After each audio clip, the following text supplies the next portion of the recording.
La méditation de ce 8 octobre est intitulée « Tous appartiennent à une seule fraternité ». Seigneur, qui ne craindrait et ne glorifierait ton nom, car seul tu es saint. Et toutes les nations viendront et se prosterneront devant toi, parce que ta justice a été manifestée. Apocalypse 15, 4. Le Christ veut que nous comprenions que tous nos intérêts sont communs.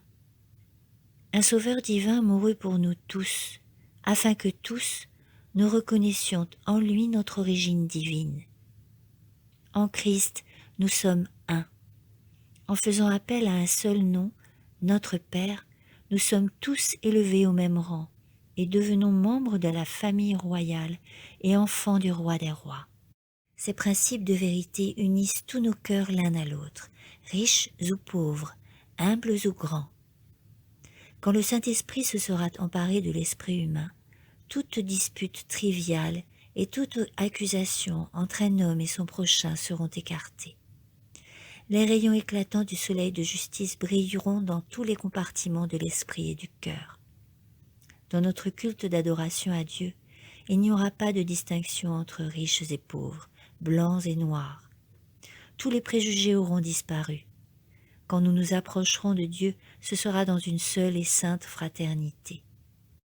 Nous sommes pèlerins et étrangers, nous dirigeons tous vers un meilleur pays qui est le ciel. Là-haut, tout orgueil, toute accusation, tout aveuglement prendront fin à tout jamais.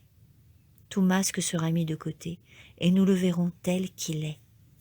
Notre maison de prière peut aujourd'hui être modeste, mais elle est néanmoins acceptée du Seigneur.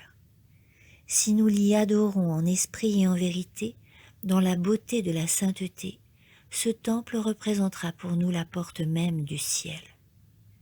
Quand nous répétons les précieuses leçons tirées des œuvres merveilleuses de Dieu, et quand nous lui exprimons la gratitude de notre cœur par des chants et des prières, les anges du ciel se joignent à nous en chants de remerciement à Dieu. Ces exercices chassent Satan et repoussent sa puissance. Ils écartent les murmures et les plaintes, et Satan perd du terrain. Dieu nous enseigne que nous devons nous assembler dans sa maison pour cultiver les attributs de l'amour divin. Ceci préparera les habitants de la terre pour les demeures éternelles que le Christ est allé préparer pour ceux qui l'aiment. Là, à chaque sabbat et à chaque nouvelle lune, ils s'assembleront dans le sanctuaire pour unir les accents les plus sublimes de leur chant de reconnaissance et de louange à celui qui est assis sur le trône et à l'agneau pour toute l'éternité bienheureuse. Amen.